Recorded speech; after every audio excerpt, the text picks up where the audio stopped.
Pretend like I'm tuning. Or like you pretended to be tuned. Or is this something distracting? Got it. So people ask me what this next song is about. And I told them when I was, a really little kid, my dad came to me one day. I was like, oh, Dad. And he said, son, I want to tell you some words of wisdom that my dad told to me. I said, what is it, Dad? He says, every day when I wake up, I look at your mother. Go to your room, look at you. Drive to work. I said work. I wish I was dead. Till I'm feeling fine. Simmer down what you need to know and take it slow. I got emotions, man. I got emotions. I run as fast as I can. I know. Oh no. I lived there. Let's start that again. I grew up in Alabama and in Birmingham and moved to Denver when I was 25. So like 10 years ago? No, 8 years ago. Something like that. Yeah.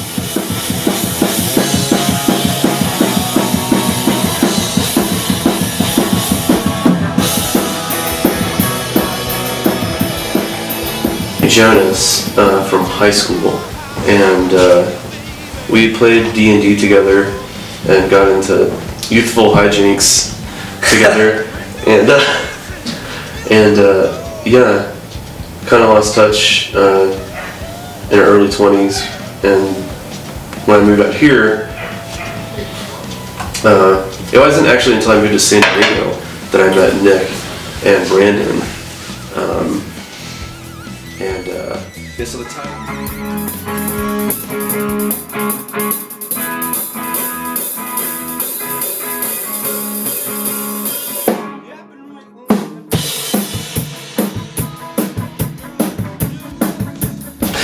Will and I met at the First Unitarian Universalist Church of San Diego, young adult group. Hippie church. Yeah. I've never done anything even remotely like that, but I really wanted to be part of a group. I was about to join the Freemasons before I realized you had to be a Christian to do that. But it says right on the front page of the UU website that you can be an atheist and be a member of this church. I mean, they advertise that right up front, so that fit well with me. We all recently converted into being Jews. I'm a Scientologist though. I'm rolling with Scientology so hard right now. Is that for birth? Or yeah, I was actually a Scientologist before I was born. Like my thetans were like really high.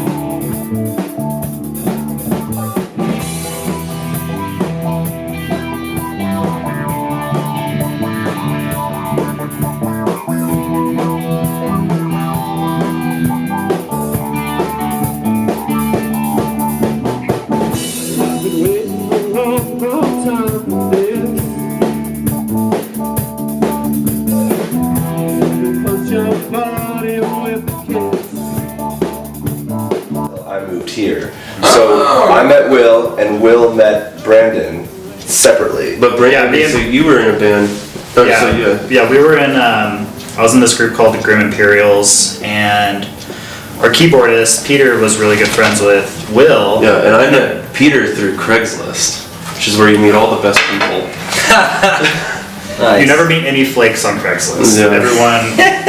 Everyone sticks to their word, and if they're going to be there, they're going to be there. Like I said, it's not a perfect fucking situation, but just okay. Go with it and do the best you can with the fucking truth. Sounds good to me. This is better than our last recording situation.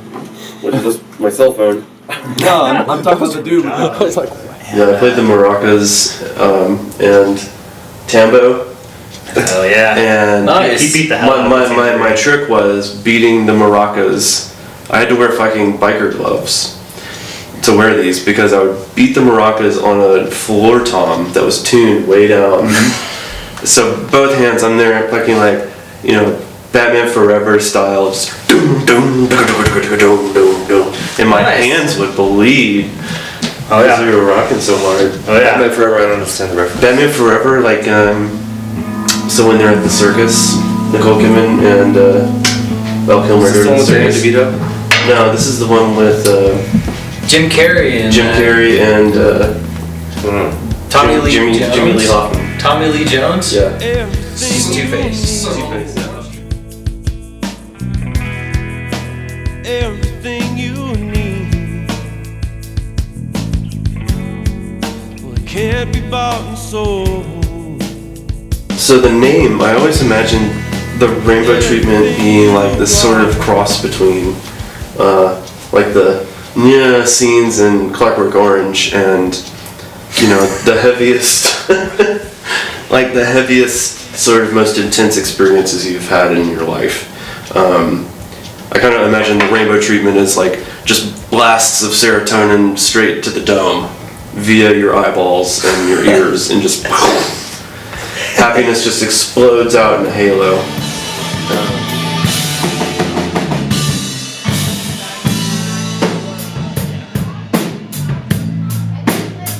It's a flower in the room. It's a flower in the room. Oh, let it sing to you. As far as the sound, like, I was really shooting for, because we started as a three-piece, like super simple, you know, tasty, you know, musical blues, meeting like modern sensibilities in psychedelia. So I'm always trying to like toe that line between trying to, you know, make people boogie and also saying something worth saying. Yeah.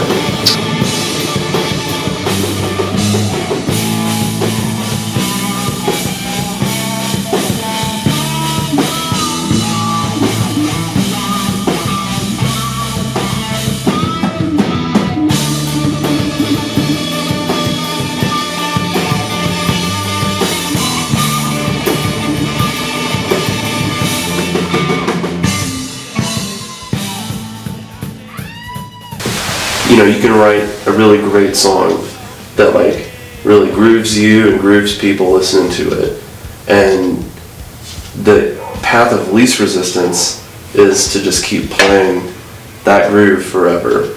You know, like leaning back on your accomplishments too much. And like my goal for this band is to never rest on our laurels. Like even if tomorrow, like, you know, big record company producer came and was like, blah, blah, blah, I would still never feel like we did it. You know, like, I'll never feel like we're not accomplished, but finished. You know, like, we can always write better songs. We can always play better, you know. Is a laurel a bush? I think a laurel is a Middle Eastern rose bush. It doesn't sound like it'd be very comfortable to rest on one. No, you don't. That's why I say don't rest on your laurels. But it seems like it would be comfortable getting out. Yeah, of that's your what I was comfort thinking. zone. Like the meaning of it. There's Laurel and Hardy. All that you can hold, love can give to you. I can give to you.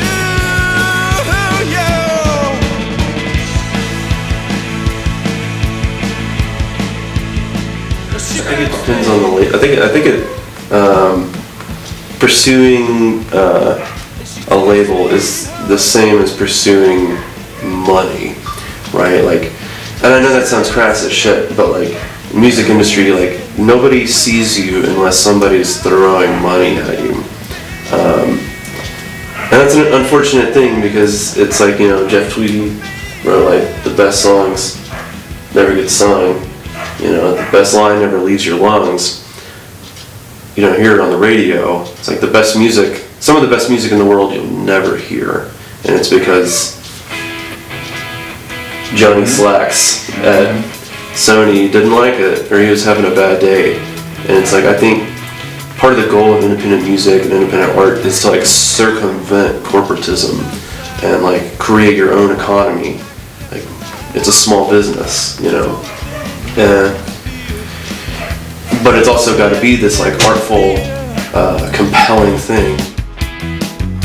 Well, who are you now? Now that you're so big, I know if it can take me there, oh, it take me anywhere. Hey, it's that song, you know, you heard it on your radio. Oh, my soul, goddamn rock and roll. Search for the highest form of your true self, right? Like the search for like what is your soul, like who are you, like what makes you you, how do you respond to others, like how do you pursue a path of peace and kindness, and how do you exist. And that's different for everybody, but like through history and time I kind of seen that like everybody, you know, we're all human beings and we all have similar needs and goals and wants. And Well, don't you feel so strange? I know if it can take me there,